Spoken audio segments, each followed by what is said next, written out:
Morning વિદ્યાર્થી મિત્રો, આપણે ધોરણ 9ની અંદર સામાજિક વિજ્ઞાન એમાં ચેપ્ટર 1 ભારતમાં બ્રિટિશ સત્તાનો ઉદય. વિદ્યાર્થી મિત્રો, આપણે આગળ સહાયકારી સૈન્ય યોજના વિશે થોડી માહિતી મેળવી ચૂક્યા છે. ત્યાર પછી આપણે જોયું હતું કે ડેલહાઉસીની ખાલસા નીતિ. બરાબર છે. તો ડેલહાઉસીની ખાલસા નીતિ મતલબ કે કઈ રીતે ખાલસા કરવામાં આવ્યા હતા? તો યુદ્ધ દ્વારા ખાલસા કર્યા. જે રાજાને પુત્ર ના હોય એટલે કે રાજા અપુત્ર અવસાન પામતો હોય તો એવા રાજ્યને ખાલસા કર્યા. ગેરવહીવટના બહાના નીચે ખાલસા કર્યા. કરજની ઉઘરાણી તળે ખાલસા કર્યા. નામ માત્રની સત્તાનો અંત લાવી ખાલસા કર્યા. બરાબર છે. તો એ રીતે આપણે આગળ માહિતી જોઈ. આજે આ પાઠ આપણે અહીં આગળ આજે પૂર્ણ કરીશું. આજે આપણે લેક્ચર નંબર 5 છેલ્લો છે આ ચેપ્ટરનો. તો હવે વાત કરીએ છીએ આપણે કંપની શાસનની આર્થિક અસરો. અંગ્રેજની જે કંપની હતી, ઈસ્ટ ઇન્ડિયા કંપની, એણે જે ભારત ઉપર શાસન કર્યું એના કારણે ભારતની આર્થિક સ્થિતિ કેવી થઈ અથવા એની અસરો કેવી થઈ એનો ટોપિક આજે આપણે જોવાનો છે. વિદ્યાર્થી મિત્રો, તમે અહીં જોઈ શકો છો લખ્યું છે કે જ્યારે આપણે કંપની શાસનનું સરવૈયું તૈયાર કરીએ છીએ ત્યારે ખ્યાલ આવે છે કે ભારત દેશ જે છેલ્લી સદીઓથી દુનિયાના દેશોમાં આર્થિક રીતે ગૌરવભર્યું સ્થાન ભોગવતો હતો તે કંપનીના શાસનના 100 વર્ષના સમયગાળામાં ઇંગ્લેન્ડ માટે કાચો માલ પેદા કરનાર અને કારખાનામાં તૈયાર થયેલ માલ માટે બજારની ગરજ સારનારો દેશ બનાવી દીધો. અંગ્રેજોએ શું કર્યું? તો એવું કહેવાતું હતું કે વિશ્વની અંદર એટલે કે છેલ્લી સદીની અંદર દુનિયામાં ભારતનું સ્થાન આર્થિક રીતે ખૂબ સારું હતું, ગૌરવભર્યું સ્થાન ધરાવતું હતું. પણ ભારતની અંગ્રેજોની જે ઈસ્ટ ઇન્ડિયા કંપની છે એટલે કે જે અંગ્રેજોએ જે શાસન કર્યું, કંપનીએ જે શાસન કર્યું 100 વર્ષની અંદર, એની અંદરથી કાચો માલ સામાન ભારત પેદા કરે અને એ ઇંગ્લેન્ડ લઈ જવાતા. ઇંગ્લેન્ડમાં એ કાચા માલને તૈયાર માલમાં રૂપાંતરિત કરતા. બરાબર. દાખલા તરીકે ભારતમાંથી અહીંથી કપાસ લઈ જવો, કપાસમાંથી સુતરાઉ કાપડ બનાવી અને ભારતમાં એ લોકો વેચતા હતા. એટલે મોટામાં મોટું માર્કેટ એ લોકોને ભારતમાંથી મળી રહેતું હતું. બરાબર છે. એટલે કે 100 વર્ષની અંદર એ લોકોએ શું કર્યું? તો ઇંગ્લેન્ડ માટે કાચો માલ પેદા કરનાર બની ગયો આપણો દેશ. આપણા દેશમાંથી કાચો માલ એ લોકો ખરીદતા અને તૈયાર માલ કરીને ભારતમાં વેચતા. એટલે મોટું માર્કેટ, મોટું બજાર એ એમને મળી રહેતું હતું. કારખાનામાં તૈયાર થયેલ માલ માટે બજારની ગરજ સારનારો દેશ બનાવી દીધો બ્રિટિશ ઈસ્ટ ઇન્ડિયા કંપનીએ. બંગાળ સુતરાઉ કાપડ, કાચું રેશમ, ખાંડ, શણ, મલમલની નિકાસ કરતું. બરાબર. બંગાળ શું કરતું હતું?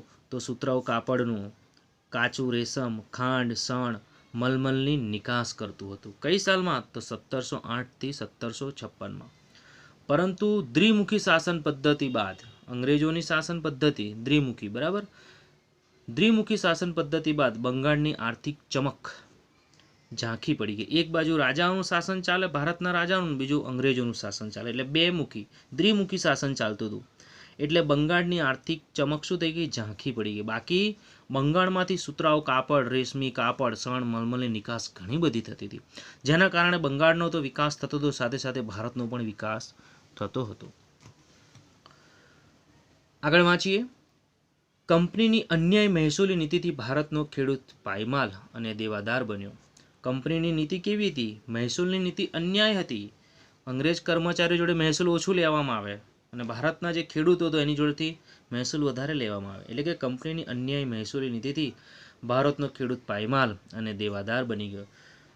ભારતનો ખેડૂત મહેસૂલ ના ભરી શકે એટલે લોકો પાસેથી ઓછી ના લે, દેવું કરે અને દેવાદાર બની ગયો. અને એના કારણે ખેડૂતોની જમીન પણ જવા લાગી. અંગ્રેજ સરકારે ઇંગ્લેન્ડના ઉદ્યોગોને વિકસાવવા ભારતના કાપડ ઉદ્યોગ ઉપર અન્યાય જકાત નાખી દીધી. અહીંયા કહે છે ને અન્યાયભરી મહેસૂલી. એટલે એવું કહેવાય છે કે ભારતમાં જે ઉદ્યોગો હતા અને એની અંદર જે માલ સામાન તૈયાર થતો હતો એના ઉપર મહેસૂલ અથવા તો ટેક્સ વધારે લે, કર વધારે લે. જ્યારે ઇંગ્લેન્ડમાંથી બનતું કાપડ અથવા તો કોઈ પણ માલ સામાન આવતો ત્યારે એના ઉપર જકાત ઓછી થતી. બીજું એવું પણ કહી શકાય કે ભારતમાંથી જ્યારે કોઈ માલ સામાન વેચાવા જાય બહાર ત્યારે એના ઉપર ટેક્સ વધારે લાગે. ટેક્સ વધારે લાગે એના કારણે ભારતની વસ્તુ મોંઘી થાય. મોંઘી થતાં લોકો એ ખરીદતા નહીં અને એના કારણે ભારતના ઉદ્યોગો પડી ભાંગ્યા. જ્યારે ઇંગ્લેન્ડના ઉદ્યોગોમાં જે માલ સામાન તૈયાર થતો હતો એના ઉપર જકાત ઓછી લેતા હતા, ટેક્સ ઓછું લેતા હતા અંગ્રેજો, અને ભારતમાં એ વેચતા, ઓછા ભાવે વેચતા.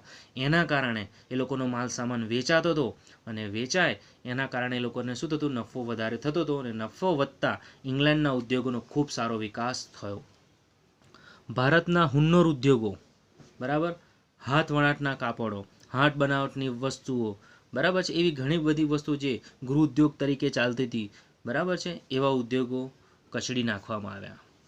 વિવિધ અયોગ્ય રીત રસમો અપનાવી, બરાબર, એ લોકોએ શું કર્યું તો વિવિધ અયોગ્ય રીત રસમો અપનાવી, કોઈ પણ રીતે ભારતના ઉદ્યોગોને પડી ભાંગવાના પ્રયત્નો એ લોકોએ કર્યા, જેથી ભારતના ઉદ્યોગો ધંધા પડી ભાંગ્યા. ભારતનો કારીગર ગરીબ અને બેરોજગાર બન્યો. કારણ સિમ્પલ છે કે ભારતનો માલ સામાનનું વેચાણ ઓછું થતું એટલે વસ્તુ વેચાય નહીં, આવક ઓછી થાય, આવક ઓછી થાય એટલે ગરીબ બને, ગરીબ બને એટલે એને જાતે બેકાર બનવાનો છે. મતલબ કે બેકાર બને એટલે ગરીબ થવાનો જ છે. રોજગારી છીનવાઈ જાય એટલે માણસ બેકાર બને ને બેકારના કારણે ગરીબીની પરિસ્થિતિમાં મુકાય છે. આગળ શું કહે છે, કંપનીના વ્યાપારીઓ ખાનગી, કંપનીના વ્યાપારીઓ ખાનગી, આગળ ખાનગી વેપાર કરી બંગાળના કારીગરો પાસે ટૂંકી મુદ્દતમાં ચોક્કસ જથ્થામાં કાપડ વણીને પૂરું પાડવાનો કોન્ટ્રાક્ટ લખાવી લેતા અને કારીગર જો ઇનકાર કરે તો તેને ફટકાર મરાવીને કે જેલની સજા થતી. કંપનીના જે અમુક માણસો હતા, અમુક કર્મચારીઓ શું કરતા હતા કે ભારતના કારીગરો જોડે ટૂંકી મુદ્દતમાં જથ્થાબંધ કાપડનું ઉત્પાદન કરાવડાવતા હતા, બરાબર, એ લોકોને જો કામ કરાવડાવતા હતા એવો કોન્ટ્રાક્ટ ઓછી કિંમતે લખાવી લેતા અને આપણા કારીગર વર્ગે કામ કરવું પડતું હતું. અને જો આપણો કારીગર વર્ગ એનો ઇનકાર કરે તો એને ફટકાર માર મારવામાં આવતો, જેલની સજા પણ કરી દેવામાં આવતી હતી. એટલે આપણા કારીગર વર્ગે અમુક કામકાજ તો છોડી દીધું છે. કંપનીના આગમન પહેલાં ભારતના ગામડા સ્વાવલંબી અને સમૃદ્ધ હતા. જ્યારે ઈસ્ટ ઇન્ડિયા કંપની ભારત નહોતી આવીને એ પહેલાં ભારતના ગામડા કેવા હતા, સ્વાવલંબી, પોતે જે કંઈ ઉત્પાદન કરે અને પોતે જેનો વેપાર કરતા એ જે આવક થતી એ પોતાના દેશમાં જ રહેતી. એના કારણે દેશનો ખૂબ સારો વિકાસ થતો હતો, બરાબર. એટલે ગામડાઓ કેવા હતા, સ્વાવલંબી હતા અને સ્વાવલંબીની સાથે સાથે સમૃદ્ધ પણ બન્યા. જે અંગ્રેજોના શાસનની અસરથી ગરીબ અને પરાધીન બની ગયા. અંગ્રેજો આવ્યા એ પહેલાં ભારત તો ટોટલી સ્વાવલંબી જ હતું, પણ અંગ્રેજો આવતાની સાથે જ એની કૂટનીતિના કારણે આપણો દેશ જે છે, જે ભારતના જે ગામડાઓ હતા એ ગરીબ બની ગયો, પરાધીન બની ગયો, બીજા ઉપર અપેક્ષાઓ રાખતો થઈ ગયો. ઈસ્ટ ઇન્ડિયા કંપનીના શાસનકાળમાં ભારત મુંબઈ થાણા વચ્ચે પ્રથમ રેલવે, આપણે આગળ જોયું એમ, બરાબર, કે ઈસ્ટ ઇન્ડિયા કંપનીનું જ્યારે શાસન ચાલતું હતું એ દરમિયાન ભારતમાં મુંબઈ થાણા વચ્ચે પ્રથમ રેલવે લાઇન નખાઈ હતી. એ શાના માટે નાખી હતી તો ઇંગ્લેન્ડ ભારત વચ્ચે આગબોટની સેવાની શરૂઆત અને મુંબઈ, મદ્રાસ, ચેન્નઈ, કોલકાતા જેવા મહાબંદરોનો વિકાસ પણ થયો.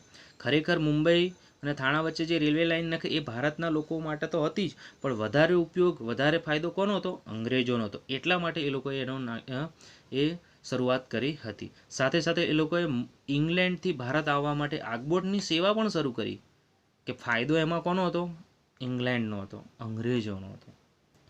એ લોકોને માલ સામાન લઈ જવા લાવવા માટે આગબોટની સેવાઓ શરૂ કરવામાં આવી હતી.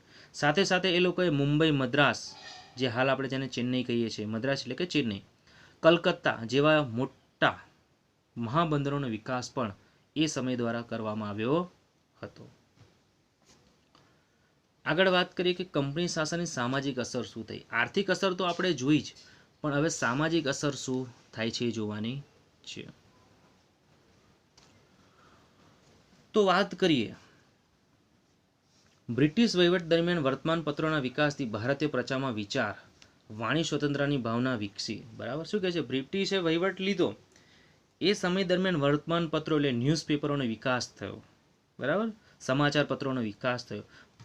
પ્રજા જે છે વાંચે, વિચારે, વાણી સ્વતંત્રતાની ભાવના વિકસી, કંઈક બોલવું હોય તો એ બોલી શકે, પોતાને જે કંઈ ઈચ્છા હોય કહેવાની એ કહી શકે, એવો ભાવનો વિકાસ થયો.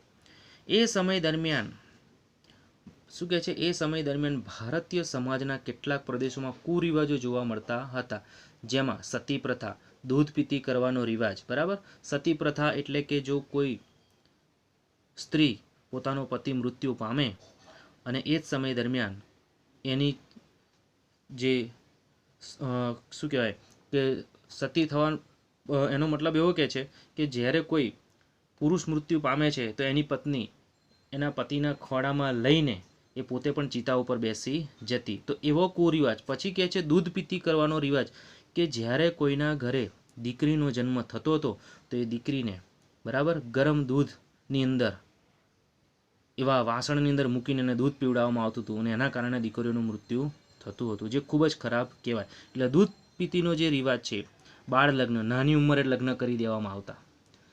ઘોડિયામાં ઝૂલતા હોય બાળકો ત્યારે જ એના લગ્ન કરી દેતા, અથવા તો નાની ઉંમરે એનું લગ્ન કરી દેવામાં આવતું. હવે જે બાળક પોતાનું જાતે ભાન ના રાખી શકતો હોય એ પોતાની પત્નીનું ભાન કઈ રીતે રાખે? એટલે નાની ઉંમરે જે લગ્ન થતા એ ખરાબ રિવાજ કહેવાય. એવા રિવાજો અંગ્રેજોના સંપર્કથી રાજારામ મોહનરાય અને દુર્ગારામ મહેતા, બહેરામજી મલબારી વગેરે કુરિવાજો દૂર કરવા કાયદા કરાવ્યા.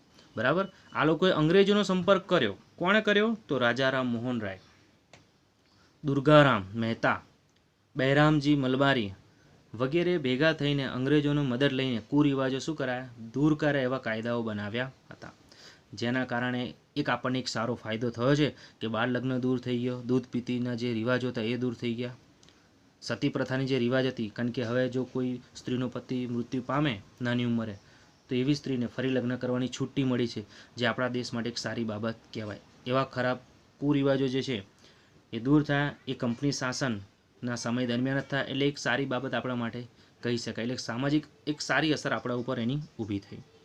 આગળ શું કહે છે કે ભારતમાં વહીવટી માળખાનું અંગ્રેજીકરણ થતાં અંગ્રેજી જાણનારા લોકોની જરૂરિયાત ઊભી થઈ.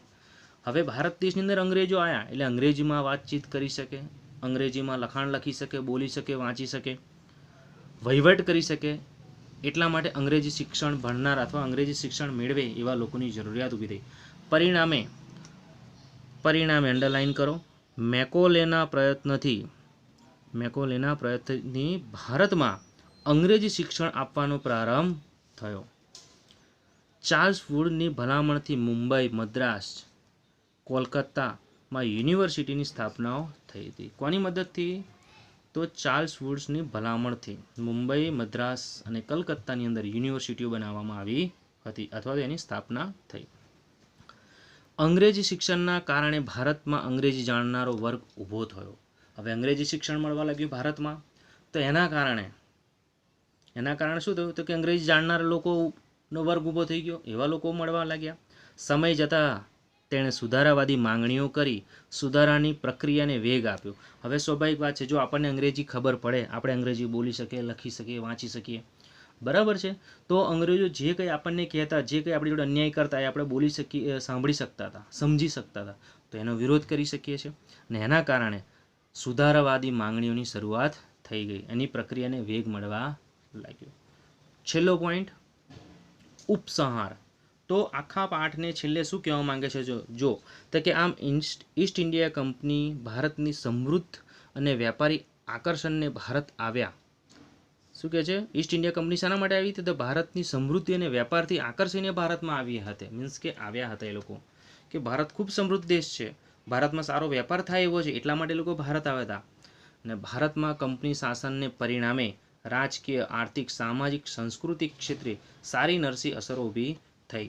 એટલે કે એવું કહી શકાય કે કંપનીના કારણે, કંપનીએ જે શાસન કર્યું એના પરિણામે શું થયું? તો રાજકીય, આર્થિક, સામાજિક અને સાંસ્કૃતિક સારી અને નરસી અસરો ઊભી થઈ. એટલે કેટલીક જગ્યાએ સારી, દાખલા તરીકે બાળ લગ્ન, દૂધ પીતી એ રિવાજો હટાય એ સારી બાબત થઈ, પણ આર્થિક રીતે આપણો જે ધંધો રોજગાર પડી ભાંગ્યો એ આપણા માટે ખરાબ કહેવાય. એટલે સારી નરસી બંને સારા ફાયદા પણ થયા, ગેરફાયદા પણ આપણને થયા છે એવું કહી શકાય. કંપનીએ ભારતના ભોગે ઇંગ્લેન્ડને સમૃદ્ધ કરવાની નીતિ અપનાવી અને ભારતમાં આવી પોતાના લાભ માટે જ વ્યવસ્થામાં સંસ્થાનગત સુધારા કર્યા. તેનાથી ભારતને પરોક્ષ રીતે લાભ પણ થયો. હકીકત કંપની કેમ? તો કંપની તો વેપાર કરવા માટે આવી હતી ભારતમાં, એટલે ભારતના ભોગે ભારતનો વિકાસ હતો એ મંદ પાડી દીધો અને ઇંગ્લેન્ડનો વિકાસ કર્યો. એટલે ભારતનો જે વિકાસ થતો હતો એ બંધ થયો, ઓછો થયો, અને એની સામે ઇંગ્લેન્ડનો વિકાસ વધ્યો. બરાબર છે. એટલે ભારતના ભોગે ઇંગ્લેન્ડને સમૃદ્ધ કરાવી એ લોકોએ જે નીતિ અપનાવી હતી, બરાબર, એના કારણે અંગ્રેજોને લાભ થયો. અને ભારતમાં આવી પોતાની લાભ માટે જે વ્યવસ્થા ઊભી કરી હતી એ પોતાના લાભ માટે હતી. ટ્રેનની શરૂઆત કરી એમના માટે હતી, અંગ્રેજી શિક્ષણની શરૂઆત કરી એમના માટે હતી, પણ પરોક્ષ રીતે એનો ફાયદો આપણને થતો ગયો. આપણે અંગ્રેજી શીખ્યા, જાણ્યા અને અંગ્રેજોનો વિરોધ પણ કરી શક્યા. તો વિદ્યાર્થી મિત્રો, આજે આપણે અહીંયા ખૂબ સરસ આ એક પાઠની પૂર્ણાવતિ કરી રહ્યા છે. નેક્સ્ટ ટાઈમ મળીશું ત્યારે આગળના ચેપ્ટરની શરૂઆત કરીશું. Thank you. આભાર.